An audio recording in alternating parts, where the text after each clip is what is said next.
Hai everyone, kembali lagi dengan gue Septian di Cinemacot. Kali ini gue akan ngebahas salah satu film Indonesia yang sebenarnya gue penasaran banget dan gue pengen banget untuk ngebahas. Karena ini salah satu film adaptasi dari sebuah series yang menurut gue masih underrated dan genre yang seringkali diabaikan, yaitu komedi. Film itu berjudul Check Out Sekarang, Pay Later, atau kita singkat menjadi Caper. Sebuah film yang diadaptasi dari series berjudul Pay Later. Ini digarap oleh sutradara atau kreator yang sama dengan pembuat seriesnya. Series Pay Later ini adalah series yang rilis tahun 2024 dan pertama kali rilis di kanal Vision Plus. Tapi untuk saat ini kalian sudah bisa nonton dan lihat sendiri di Netflix. Totalnya ada 8 episode dan masing-masing episode nggak panjang, sekitar 30-40 menit. Series yang dibintangi oleh Amanda Manopo ini menceritakan kisah Tika, seorang karyawan di kantor pajak yang gagal menjadi karyawan tetap dan kontrak kerjanya habis. Terjebak dalam lifestyle konsumerisme yang mengerikan dan kompulsif, Tika menggunakan pinjol untuk memuaskan hasratnya. Alhasil, hutangnya menumpuk, nggak bisa bayar dan ujung-ujungnya Tika kerja di pinjol tempat ia menghutang dan tetap mengaku ke keluarganya kalau dia masih kerja di kantor pajak. Series Pay Later ini buat gue pribadi adalah salah satu series komedi yang underrated. Series ini menyentil fenomena pinjol ilegal yang sempat heboh beberapa tahun lalu dan bahkan masih sampai sekarang. Situasi-situasi komedi seperti penagihan yang penuh ancaman, kemudian juga praktek perbankan yang nggak sesuai norma gitu ya, yang ilegal, kemudian juga kebiasaan nasabah yang gagal bayar, yang banyak alasan, itu semua dikemas dengan kocak di series ini. Di sisi lain, series ini juga punya subplot atau dinamika lainnya, seperti dinamika keluarga tokoh utama Tika, mulai dari ibunya, bapaknya, dan juga adiknya yang diperanin oleh Fajar Sadboy. Ini menambah bumbu komedi tersendiri, jadi nggak melulu membahas soal pinjol, tetapi juga dampak-dampak di sekitarnya.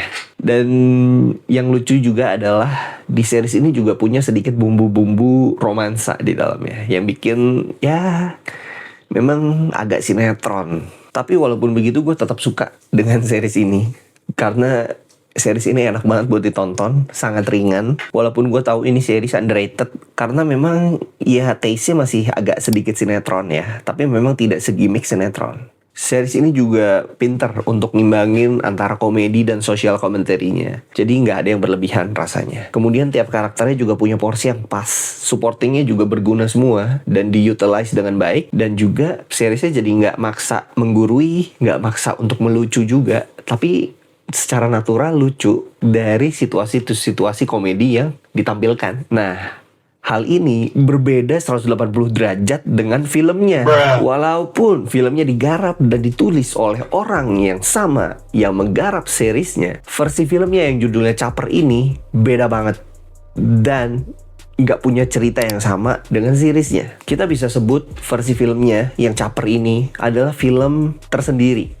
Bukan spin-off dari series, bukan sequel juga dari series, tapi memang film standalone yang dikembangkan dari ide yang sudah ada di series. Dan juga premis yang juga sudah dikembangkan di series. Diadaptasi dari series, dikembangkan menjadi film. Kalau di luar negeri, ini gampangnya seperti short movie Whiplash yang dikembangin jadi film Whiplash. Tapi itu contoh yang terlalu mewah ya. Tapi nggak apa-apa lah, itu contoh gampang yang ada di kepala gue. Di versi filmnya, Amanda Manopo menjadi karakter bernama Tina. Tina ini mantan pemenang kontes kecantikan murahan yang gila dan boros belanja. Alasannya simpel, dia belanja untuk investasi ke diri sendiri karena dia pernah menang kontes kecantikan.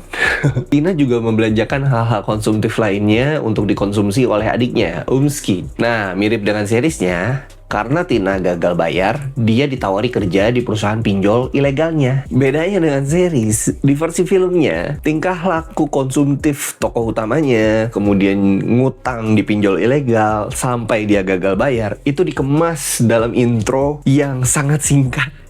Bentuknya flashback, How I Got Here, atau kalau kalian tahu, yep, that's me.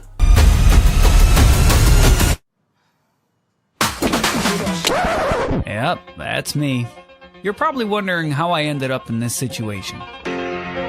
Dan ini bikin gue kaget karena ternyata beda banget ya versi filmnya dan versi seriesnya. Versi filmnya secara singkat membahas tingkah laku ngutangnya itu di intro. Gue sampai mikir sebenarnya filmnya mau bahas apa lagi ya. Ternyata di versi filmnya dia melebarkan ide isu sosial pinjol ini, melebar sayap ke isu sosial yang masih hot saat ini, yaitu judi online atau judol. Yang kita tahu korelasi pemain judol yang ngutang di pinjol dan pemain pinjol yang naruh duit di judol itu kan tinggi ya. Dan ini disentil sama film Caper dan dijadikan tema yang lebih lebar di dalam filmnya, which is memang betul di filmnya butuh tema yang lebih lebar. Fenomena judol ini yang temanya dilebarkan atau diperdalam lah ibaratnya, diperdalam untuk film Caper ini, itu dieksekusi dengan baik oleh Devano.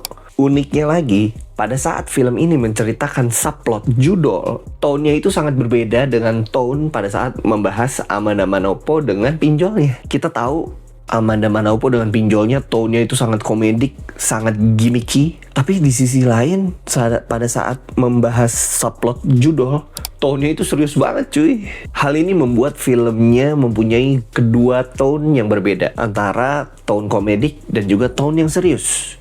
Dan ini ngebuat filmnya sulitan menjuggling antara kedua tone tersebut. Kapan harus komedi, kapan harus masuk serius. Dan di film ini lama-kelamaan kedua tone komedi dan serius itu melebur karena tokoh Amanda Manopo dan Devano itu saling bersilangan nanti. Walaupun saling bersilangan dan lama-lama melebur jadi satu, jadi komedi gitu ya, tetap aja film ini tuh jadinya nanggung gitu ya. Mau ngelucu lewat komedinya atau mau nyentil lewat tone seriusnya, jadi nanggung keduanya. Dan karena ini format film, komedinya jadinya tuh maksa dibuat-buat, tidak sebaik versi seriesnya. Dan mungkin karena ngejar durasi, bukan ngejar durasi ya, ada kebutuhan durasi agar project ini bisa disebut film. Film ini punya filler-filler komedi yang bentuknya kayak skit atau video pendek TikTok yang benar-benar gak jelas dan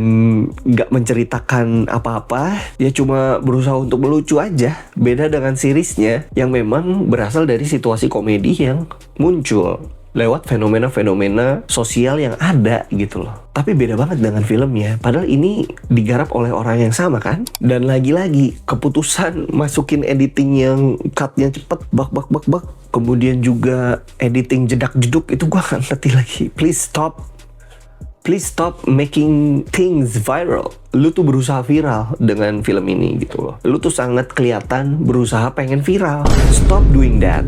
Kalau pengen viral, bikin film, kemudian dipotong jadi 15, masukin TikTok viral baru. Kalau lu mau masukin bioskop, jangan buat kayak gini editingnya gitu loh.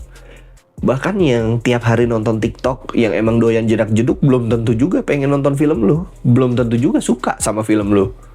Belum tentu jedak-jeduk di film lu seasik yang ada di TikTok. Belum tentu. Kalau lu emang mau bikin film buat TikTok, dipotong jadi 15, masukin TikTok. Kalau hal-hal nggak guna tadi yang gue sebutkan itu di-cut dan dibuang, mereka kayaknya udah memotong sekitar 15-20 menit durasi deh. Serius.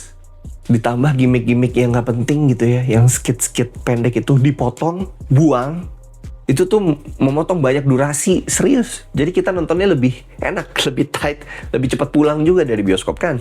Balik lagi soal subplot filmnya yang ngebahas judul. Kalau kalian sudah pernah nonton film No More Bets, kira-kira tone-nya seperti itu. Tone-nya serius, ngasih lihat kalau ada orang menang judul itu tengil setengah mampus, pengen bayarin semua orang gitu ya. Tapi ketika judulnya rungkat, gagal bayar pinjol, dampaknya seperti apa, kemudian orang terdekatnya juga terdampak, dan jadi dampak domino ke depannya. Dan ini sebenarnya adalah sensitivitas pembuat film ya.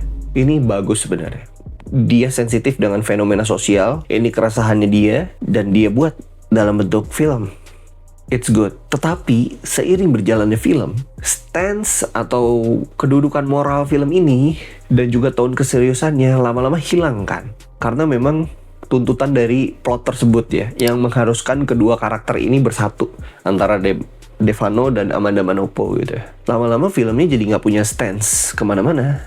Kenapa gue bisa bilang begitu? Karena film ini yang sebaiknya atau seharusnya memperlihatkan bagaimana fenomena judol dan pinjol ini mempengaruhi orang-orang, mempengaruhi secara negatif ke orang-orang tersebut dan juga ke lingkungannya atau circle-nya, dan memperlihatkan bagaimana cara untuk ngatasin itu semua. Film ini malah menekankan unsur playing victim dan menjadi korban atas keputusan buruknya sendiri. Dan gue gak suka film ini ketika mereka menekankan di playing victim tersebut ya, yang menaruh kita tuh sebagai korban gitu ya. Kalau filmnya punya pendekatan yang mirip dengan seriesnya, filmnya mungkin bisa jadi lebih baik sedikit lah ya, karena punya stance yang lebih baik, yang better gitu. Karena terkadang ada orang yang terjerumus beneran pinjaman online ilegal itu karena memang satu, kurang teredukasi, dua, minjem bank itu sulit banget, ketiga, udah sulit pinjem di bank, lama cairnya mungkin ketimbang di pinjaman online, cepat bisa hari ini gitu ya. Dan karena nggak teredukasi, mereka nggak tahu kalau ternyata bunganya besar. Dan bisa jadi ada orang yang memang udah kepepet, butuh dana cepat, selain menggadaikan barangnya ya di pinjaman online. Ada begitu. Tapi di film ini kan nggak menunjukkan itu. Film ini menunjukkan pure lifestyle. Beda dengan seriesnya. Di seriesnya ada satu subplot di salah satu episode yang ternyata karakternya udah dipecat. Dia nggak bilang ke orang tua, tapi dia ngutang untuk ngebiayain kebutuhan ibunya. It's really different from the film. Dan filmnya malah ngajak orang-orang menyerang kantor pinjol ilegal biar dia tutup, dan yang lainnya tiba-tiba hilang. Tanggung jawab untuk balikin duitnya tuh tiba-tiba hilang. Dan malah terkenal masuk podcast-podcast, kan aneh menurut gua. Ya pada akhirnya film ini mungkin punya terlalu banyak ide yang ingin dimasukin ya.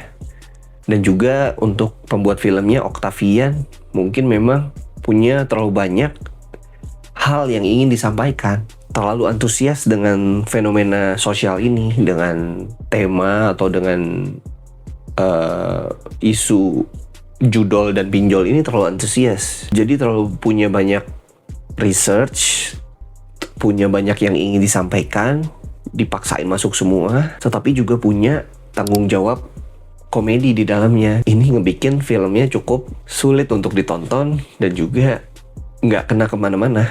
Gua rasa versi seriesnya masih jauh lebih baik daripada versi filmnya. Dan gua tetap rekomendasiin untuk nonton seriesnya aja. Versi seriesnya, komedinya itu natural, nggak lebay, nggak dibuat-buat, nggak ada tuh gimmick-gimmick TikTok, jedak-jeduk tuh nggak ada, nggak perlu ada gimmick-gimmick yang berlebihan untuk bikin lucu, nggak ada. Kemudian porsi dramanya juga ada, bagus gitu ya. Ada kekeluargaan, ada bapak anak gitu ya. Kemudian ada adiknya yang punya passion di game online, tapi keluarganya nggak paham gitu ya. Butuh didengar, butuh seseorang yang mendengarkan. Kemudian unsur fenomena di lingkungan sekitarnya juga dibahas, which is itu tuh bagus seriesnya gitu loh. Walaupun memang ya presentasinya mungkin kalian masih ngejudge itu sebagai sinetron gitu ya. Tapi kalau kalian mau ngebuka pikirannya sedikit dan coba nonton, ya it's not that bad gitu loh. Itu malah mencerahkan gitu. Dan Amanda Manopoe juga lebih baik di series gitu. Versi series juga punya pesan moral yang lebih mudah ditangkap. Karena di luar membahas plot utamanya, subplot di tiap episode itu memang jelas konfliknya tuh apa gitu loh. Dan pada akhirnya punya pesan-pesan yang bisa kita tangkap dan itu bagus. Sementara itu untuk versi filmnya, ya balik lagi, terlalu banyak hal-hal yang pengen disampaikan, yang pengen dimasukin, yang pengen dipakai gitu ya gimmicknya. Dan kayaknya itu semua nggak perlu deh. Gua rasa semua hal yang gue sampaikan sudah cukup ya, sudah mencakup dengan hal-hal yang perlu gue sampaikan untuk film Caper. Selebihnya sebenarnya masih bisa diikutin dan ditonton, walaupun absurd dan banyak selingan yang nggak perlu ya menurut gue. Nggak perlu dimasukin atau nggak perlu dibuat sama sekali lah. Ya buat yang penasaran, nonton aja sendiri Caper. Mungkin di bioskop udah turun layar, karena ini layarnya dikit banget. Gue juga gak nonton di first day, karena keterbatasan layar dari hari pertama itu udah dikit banget, gue gak ngerti. Jadi gue perlu nonton di tempat lain yang agak lebih jauh gitu ya. So, itu aja untuk pembahasan film Caper kali ini. Buat kalian yang suka dengan pembahasan film seperti ini, please subscribe Cinema Chot. Please like video ini dan share ke teman-teman kalian kalau ada reviewer Cinema Chot. I'll see you in next video.